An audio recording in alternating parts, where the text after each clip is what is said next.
News 18 Bangla আপনাদের স্বাগত, সঙ্গে রয়েছে আমি তনয়। প্রথমেই যেই খবরের দিকে নজর রাখবো, একেবারে ভোটের মুখে বিধাননগর রাজারহাট এলাকায় আগ্নেয়াস্ত্র, বোমা এবং কার্তুজ উদ্ধার হলো। সাপুরজি বাস স্ট্যান্ড এলাকায় 5টি অত্যাধুনিক 7mm পিস্তল উদ্ধার হয়েছে। আমরা এই বিষয়ে আরো বিস্তারিত জানবো। অনুপ আমাদের সঙ্গে রয়েছেন। অনুপ, কোথা থেকে এলো এই বিপুল সংখ্যক অস্ত্র ঠিক ভোটের আগের মুহূর্তে? গতকাল রাতেই বেঙ্গল এসটিএফের একটি খবর ছিল যে নিউ টাউন সাপুরজি এলাকার বাস স্ট্যান্ডের কাছে একটি গাড়িতে করে সেখানে কিন্তু আগ্নেয়াস্ত্র এবং বেশ কিছু কার্তুজ নিয়ে আসা হচ্ছে, এবং এরপরেই সেখানে টেকনোসিটি থানার পুলিশকে সঙ্গে নিয়ে এসটিএফ হানা দেয় এবং সেখান থেকে একজনকে গ্রেপ্তার করছে ইতিমধ্যেই। যেটা পুলিশ গ্রেপ্তার করে ব্যাগ থেকে ইতিমধ্যে পুলিশ যখন দেখায় গ্রেপ্তার করে জিজ্ঞাসাবাদ প্রথমে চালানো হয়, পরবর্তী সময় যখন তার ব্যাগে তল্লাশি চালানো হয় সেখান থেকে দেখা যায় 5টি আগ্নেয়াস্ত্র অর্থাৎ 7mm বন্দুক উদ্ধার হয়েছে, পাশাপাশি 20 রাউন্ড গুলি উদ্ধার হয়েছে। মূলত হুগলির বাসিন্দা বলে জানতে পারছে এখনো পর্যন্ত পুলিশ। জিজ্ঞাসাবাদের সূত্রে উঠে এসেছে মুঙ্গে এলাকা থেকে মূলত এইগুলো আর্মসগুলো নিয়ে আসা হচ্ছিল। ভোটের আগে রাজনৈতিক ঝামেলায় যে সমস্ত ঘটনাগুলো ঘটে সেই কারণেই কিন্তু নিয়ে আসা হচ্ছিল। এখান থেকে তোমার কাছে আরো স্পষ্টভাবে জানবার চেষ্টা করবো, ঠিক কোন পথে বিপুল পরিমাণ অস্ত্র ঢুকছে কলকাতায়? এখনো গ্রেপ্তার করতে পেরে তাকে জিজ্ঞাসাবাদ করে জানতে পারছে বিহারের মুঙ্গে এলাকা থেকে, সেখান থেকে আগ্নেয়াস্ত্র নিয়ে আসা হচ্ছিল। কিন্তু কে বরাত দিয়েছিল আগ্নেয়াস্ত্র আনার জন্য এত পরিমাণে ভোটের আগে, সেই সমস্ত বিষয়গুলো ইতিমধ্যে এসটিএফ এবং টেকনোসিটি থানা পুলিশ তারা কিন্তু খতিয়ে দেখছে, এবং সেই ব্যক্তিকে গ্রেপ্তার করেছে তাকে একেবারে জিজ্ঞাসাবাদ করা হয়েছে। পরবর্তী সময় বারাসাত কোর্টে তোলা হয়েছে এবং তাকে কিন্তু নিজেদের হেফাজতে আবেদনও জানানো হয়েছে, কারণ ভিন রাজ্য থেকে আর্মস আসছে এমনটা কিন্তু পুলিশ জিজ্ঞাসাবাদে জানতে পেরেছে। সেই কারণে তাকে হেফাজতে নেওয়া প্রয়োজন মনে করছে এবং তাকে জিজ্ঞাসাবাদের পরেই মনে করা হচ্ছে আরো কিন্তু বেশ পরিমাণে আগ্নেয়াস্ত্র এবং র্যাকেট যারা কাজ করছে তাদেরকে গ্রেপ্তার করা সম্ভব হবে বলে এমনটাই কিন্তু পুলিশ এবং এসটিএফ মনে করছে। ধন্যবাদ অনুপ।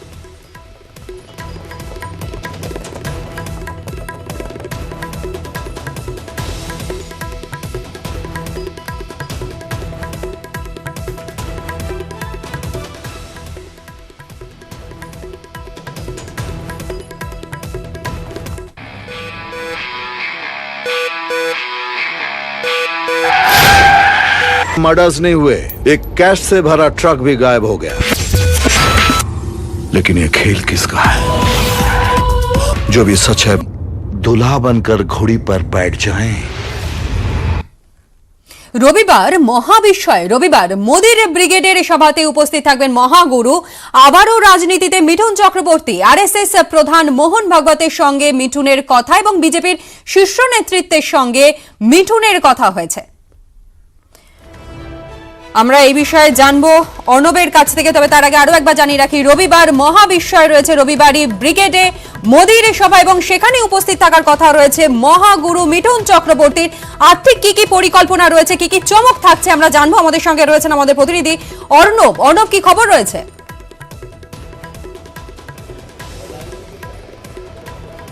দেখো, মেগা রবিবার রাজ্য রাজনীতির, সেই রবিবারের ব্রিগেডের সমাবেশে মোদি মঞ্চে মহাগুরু থাকছেন, সূত্র এটা নিশ্চিত করছে।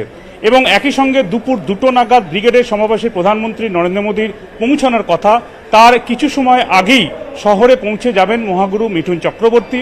এবং তিনি কি গেরুয়া ঝান্ডা ধরছেন, এই প্রশ্নের কোনো উত্তর এখনো পর্যন্ত পাওয়া যায়নি। দলের একেবারে শীর্ষ নেতৃত্ব প্রধানমন্ত্রী নরেন্দ্র মোদী, স্বরাষ্ট্রমন্ত্রী অমিত শাহ, জেপি নাড্ডা এবং আরএসএস চিফ মোহন ভাগবত, এই শীর্ষ স্তরের এই ধরনের মানুষের মধ্যেই কিন্তু বিষয়টি সীমাবদ্ধ রয়েছে সূত্র জানাচ্ছে। এবং তারাই জানেন যে এক্ষেত্রে মহাগুরুর ভূমিকা আগামী দিনে রাজ্য রাজনীতিতে কি হতে যাচ্ছে। তবে পরিবর্তনের যে স্লোগান দিয়েছে বিজেপি, অর্থাৎ চাকা ঘোরানোর যে স্লোগান তারা দিয়েছে, শাসকদের পরিবর্তন চেয়ে আর নয় অন্যায় চেয়ে, সেক্ষেত্রে একটা বড় ভূমিকা থাকতে পারে মিঠুন চক্রবর্তীর, সূত্র এমনটাও দাবি করছেন। এবং একই সঙ্গে যেহেতু রাজ্য রাজনীতির সরাসরি মেইন স্ট্রিম রাজনীতি এখনো পর্যন্ত মিঠুন চক্রবর্তী করেননি, এটা ঠিক। তিনি তৃণমূল কংগ্রেসের রাজ্যসভার সাংসদ ছিলেন, আবার সুভাষ চক্রবর্তীর একেবারে বাই হার্ট ফ্যান ছিলেন মিঠুন চক্রবর্তী। রমলা চক্রবর্তীর হয়ে প্রচারেও তাকে দেখা গেছিল দমদম কেন্দ্রে। কাজেই মিঠুন চক্রবর্তী সরাসরি রাজনীতি না করলেও তার ভালো লাগার ব্যক্তিদের হয়ে তিনি কিন্তু রাজনীতির মঞ্চে এসছেন। সেই ভালো লাগাটা এবার শুধু কি বিজেপির জন্য, নাকি প্রধানমন্ত্রী নরেন্দ্র মোদীর জন্য, নাকি রাজ্যের পালাবদলের জন্য, সেই মহাবিস্ময়ের ঘোর কাটবে 7ই মার্চ ব্রিগেড সমাবেশের মঞ্চে প্রধানমন্ত্রীর বক্তব্য। এবং সেক্ষেত্রে মহাগুরু সেখানে কোনো বক্তব্য রাখেন কিনা, এবং এই সময়কালের পর চমক যে অপেক্ষা করছে রাজ্য রাজনীতির জন্য, মিঠুন চক্রবর্তীর কাছ থেকে আরো অনেক কিছু পাওয়া যাবে, আরো অনেক কিছু পেতে পারে রাজ্য, এমনটা বিজেপির একটি সূত্র আশা করছে। এবং এমন একটি মাস্টার স্ট্রোক কার্যত যেটা বিজেপিকে বাড়তি ডিভিডেন্ড দেবে, এ নিয়ে কোনো দ্বিমত নেই। কারণ আমাদের রাজ্যের এই ৭৮,০০০ যদি আমি বুথের কথাই ধরি, নির্বাচনী বুথ, এমন কোনো বুথ খুঁজে পাওয়া যাবে না যেখানে মহাগুরু মিঠুন চক্রবর্তীকে কেউ চেনেন না, জানেন না। কাজেই মিঠুন চক্রবর্তীর যোগদান যদি হয়, যদিও স্পষ্ট করছে না বিজেপির এই সূত্র, যদি হয় সেক্ষেত্রে একটা বড় চমক, মহাবিস্ময়, এটা বলার আর কোনো সময় অপেক্ষা রাখে না। একেবারে অনম, তুমি আমাদের সঙ্গে থাকো। এই বিষয়ে আমরা কথা বলেছিলাম বিজেপির মুখপাত্র শ্রমিক ভট্টাচার্যের সঙ্গে, তিনি ঠিক কি বলেছেন শোনাবো। ইনফরমেশন নেই, যদি এরকম কোনো ব্যক্তিত্ব সবাই হাজির থাকেন নিঃসন্দেহে মানুষ আনন্দ পাবেন।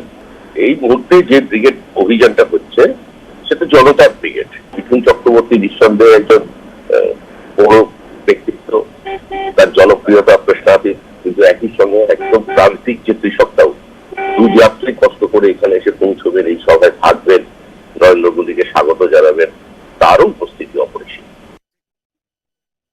তৃণমূলের মুখপাত্র কুণাল ঘোষ কি বলেছেন শোনাবো।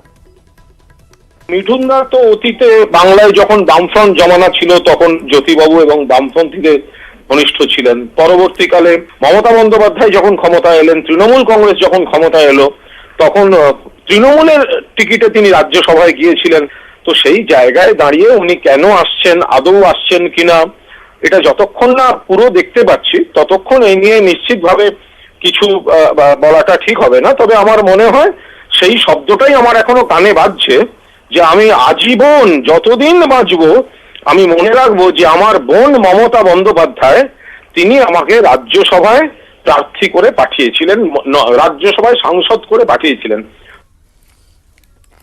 রবিবার নরেন্দ্র মোদীর ব্রিগেডে সমাবেশ এবং সেখানে উপস্থিত থাকার কথা রয়েছে মহাগুরু অর্থাৎ মিঠুন চক্রবর্তীর। কিন্তু কিছুদিন আগের ছবিটা যদি দেখা যায়, কদিন আগে কিন্তু আমরা দেখেছি যে মোহন ভাগবত আরএসএস প্রধান এবং তার সঙ্গে দেখা মিঠুন চক্রবর্তীর, কিন্তু তারপর মিঠুন চক্রবর্তীর সঙ্গে কথা বলা যখন হয় তখন ঠিক কি জানিয়েছিলেন তিনি শোনাবো।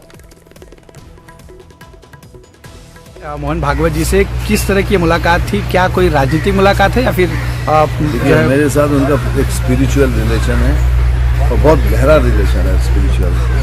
वो पहले से ही एक बात हुई थी कि एक बार मुंबई आया तो आप मेरे पे घर आऊँगा, तो ऐसा हो गया कि मैं लखनऊ में शूटिंग कर रहा था, वापस आया, वो भी बम्बई में थे, तो मतलब ऐसा हो गया कि जुड़ गए हम, तो इसलिए आए।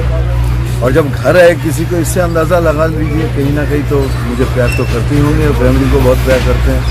फिर आए, बोला कि नागपुर सबको लेके आओ, तो इसीलिए एक ही बात है और कुछ नहीं। ब्रेकफास्ट किए, कोई नो राजनीति नथिंग, इसको जोड़िए माते जी इसीलिए क्लैरिफिकेशन कि पश्चिम बंगाल में अभी चुनाव है, तो ऐसे में बहुत सी अटकलें लगाई जा रही है कि मिथुन था वहाँ पे, आप लगाते रहो, लेकिन अभी इस वक्त कुछ नहीं। এই মুহূর্তে টেলিফোন লাইনে আমাদের সঙ্গে রয়েছেন কংগ্রেস নেতা অরুণাভ ঘোষ। যেই বিষয়টা উঠে আসছে 7 তারিখে নরেন্দ্র মোদী যে ব্রিগেডে সমাবেশ, সেখানে উপস্থিত থাকতে পারেন মহাগুরু, জানা যাচ্ছে যেটা যে মিঠুন চক্রবর্তী তিনি সেখানে উপস্থিত থাকবেন, কি বলবেন?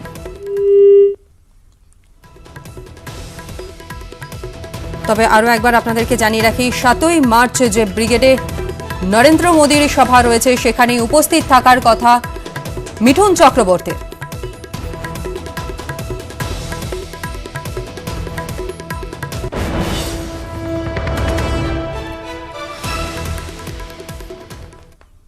সাতই মার্চ ব্রিগেডে নরেন্দ্র মোদী এবং তার আগে জোর কদমে চলছে প্রস্তুতি। ব্রিগেডে মূল মঞ্চের পাশাপাশি থাকছে আরো 2টি মঞ্চ এবং নিশ্চিদ্র নিরাপত্তায় মুড়ে ফেলা হচ্ছে গোটা এলাকা।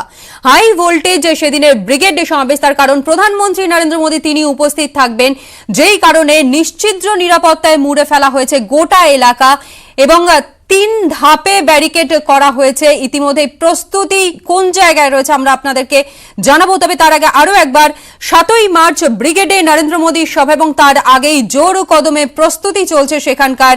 ব্রিগেডের মূল মঞ্চের পাশাপাশি থাকছে আরো 2টি মঞ্চ এবং নিশ্চিত নিরাপত্তায় মুড়ে ফেলা হয়েছে গোটা এলাকা। ব্রিগেড থেকে বিশেষ প্রতিবেদন আপনাদের জন্য তুলে ধরেছেন আমাদের প্রতিনিধি সুশোভন। বিজেপির কাছে বিধানসভা নির্বাচন পাখিচ্ছক হলেও ব্রিগেড তাদের কাছে শুধুমাত্র শক্তি পরীক্ষা। ব্রিগেডেরই মাঠে কত লোক হলো তার উপরই তাদের নির্ধারণ করবে তাদের শক্তি। ব্রিগেডের মাঠের যে মূল মঞ্চ, এই মঞ্চে নরেন্দ্র মোদী যেমন থাকবেন, তার সঙ্গে কেন্দ্রীয় নেতৃত্ব ও রাজ্য নেতৃত্ব তাদের উপস্থিতি লক্ষ্য করা যাবে।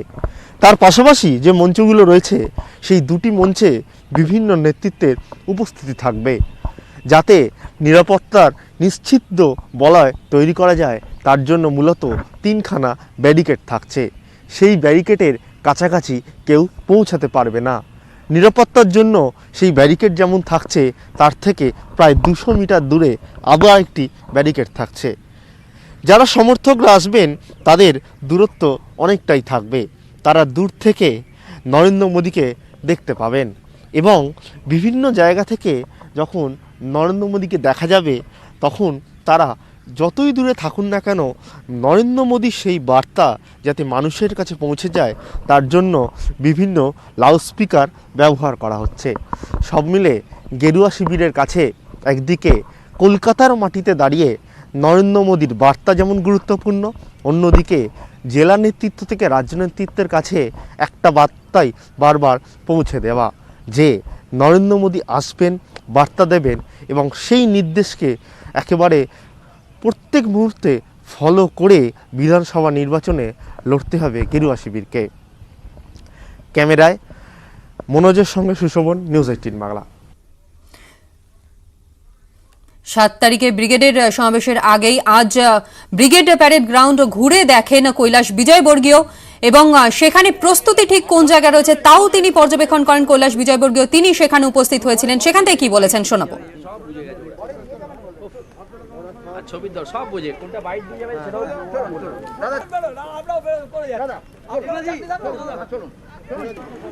बंगाल की अब तक की बिगेस्ट रैली हो गई है और काउंट आप करना, मैं पत्रकारों को जवाबदारी दे रहा हूं कि वे काउंट करें कि कितने लोग आएंगे।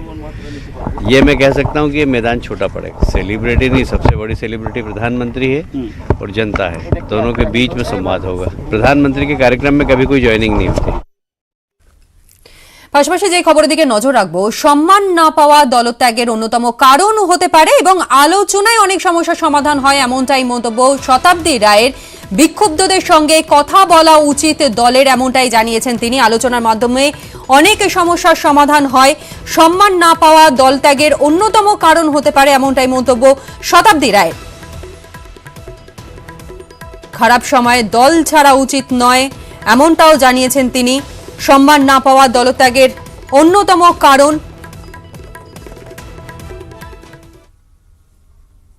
এটা তো বহুদিনের দল ভাঙানোর সিস্টেম, কিন্তু এই সিস্টেমে যারা পড়ছে, আমি বারবার বলছি এই সময় ইলেকশনের সময় খারাপ সময় এটা করার সময় যদি সমস্যা থাকে দলেরও ইকুয়ালি দায়িত্ব এদের সমস্যাগুলো সমাধান করা। এরকম তাই লোকগুলো শুধু বলছে দল শুনছে, বা দলের প্রার্থীদের বিধায়ক বা এমপিদের দায়িত্ব শুধু দলকে সম্মান দেওয়া, দলেরও সম্মান দেওয়ার কথা।